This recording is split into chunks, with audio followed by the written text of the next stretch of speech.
In the last few weeks, I mean, a lot of time has been spent going down to community programs, organized, you have a number of these, what you call Majlis Kesyukuran. So I go down to thank voters for their support. There's a very strong sense of happiness, if I may use the word. People are generally very happy with the outcome. And of course also they have expectations that some things will change for the better. And so this is what I note, uh, we in the last 3 weekends actually we spent a lot of time going around and visiting some of the places I've been to before and some new places. The scale of problems is large, really. Um, I've been to low-cost flats where the lifts are not operating, conditions are really, really terrible. Some places where applications for grants are still pending after years and so on. And some of these problems are quite fixable because now the land office is under the state government, and I think in a matter of time we will solve these issues, although not overnight. And I keep emphasizing to the people in Subang that we will also be fixing local government over in the near future. We are going to be reappointing new councillors and stressing upon them that this is a different era of government. This will be good, transparent, responsible, corruption-free government in local authorities, and to start dealing with a lot of their issues. Half the problems are actually in the hands of local government and can be resolved. It all depends on the nature of the problem. Our first priority right now, of course, is set up actually physical presence. So now we're setting up an office in Section 8, Kota Damansara. Dr. Nasir Hashim has operated his office for some time now in the Subang side. Elizabeth Wong will open an office in the Bukit Lanjan area, and we will be coordinating with our past colleagues for an office in Paijara side. So we have actually this set of what you call service centers where people can physically touch base with us. Now, then of course, a lot of the immediate responses are actually just responding to the existing problems, and dealing with them. And there's a wide range of them. Now, in terms of a more systematic approach to problems, what we're going to be doing is we're going to be setting up liaison groups for each of the local authorities.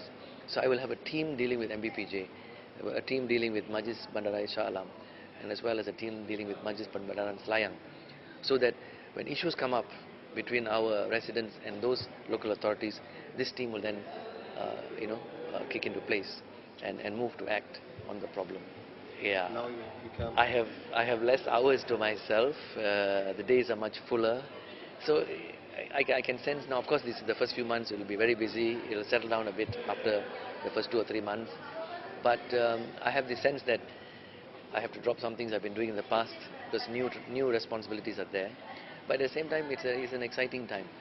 I just feel sad sometimes when I see the extent of the problems that have been created by the previous government, the state government, and the totally unnecessary situations are there facing us, which could have been solved much earlier, which we now have to start solving, and which I'm confident that given time we will. No, I mean, yes, I mean there's a lot of speculation. Frankly, I prefer to follow Anwar Ibrahim's advice, which is repeatedly given to us and to the public. He's told us, let us concentrate on the 5 state governments. Let us show to the people who supported us that we can deliver. We can run these 5 state governments properly. And federal government, if it happens, it happens. If it doesn't happen, we will get there in 4 years' time. We're very confident about that. But if it is destined to happen earlier, let it be. As they say, fue sera, sera. The Pakatan Rakyat has just been announced. They will be having meetings between now and the first session on the 28th of April, and I think they will make a decision by consensus. The difference today with the Pakatan is that now you will find from now we will move as a collective body. We're not going to be making, or maybe we will but we may be making less, single party policies or announcements. So more of our statements or policies will be announced after discussion, and it will be a collective decision. And so the idea of the Pakatan is that uh, policies are standardized and made more uniform across the five state governments and so on. And we will move as a united force. So, it won't be Kedah doing something and Perak doing something different and so on. Or the DP saying something on some policy and, Guardian and Pas doing something different. So that's the idea of the Pakatan, to give a sense of solidarity, unity and collective purpose. So it's going to be an organization like... It's a coalition. It's a coalition. We have a structure where all the leaders meet, they discuss, we have a secretariat that's about to start functioning. And, basically now where three parties were separate before and met from time to time by a form of loose cooperation, now we have a more formal structure, which means the cooperation is much more enhanced, and more important, unity and coherence of purpose and mission. Today is the 3rd of April, the election was done on the 8th of March. I think Barisan Nasional, and that includes the Prime Minister, is still going to have some difficulties adjusting to this new reality. So I think some of the current statements and positions taken are reflections of that difficulty.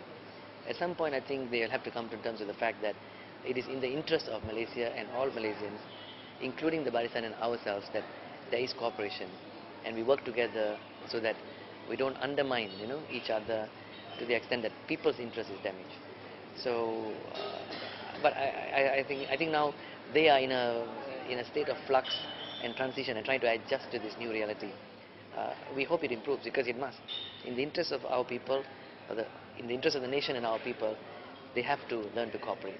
And I think as far as we are concerned, and this is seen in Guan Ying's statements, he's made it very clear. We are ready to cooperate and work in the interest of Penang, and that goes for all the other states. Well, you see, yeah, I mean, I have in mind a number of issues to take up, but which and when they're taken up, actually a lot depends on the actual agendas in Parliament. This is what we were told this morning during our parliamentary briefing. So, but clearly as matter of priority, I'm taking the same approach as Dr. Banaziza announced, the 5 priority issues for Keadilan. Economic issues, management of the economy, issues of personal security, human rights, rule of law, and national unity issues. And I'm going to add one more, which is electoral reform. So that is what we will bring up in Parliament on a regular basis. I believe that we would have actually formed the federal government if this election was free and fair. Because it wasn't free and fair, we only won 82 seats. No doubt it's a major gap, a major gain from the past, but still it prevented us from rightfully claiming the federal government.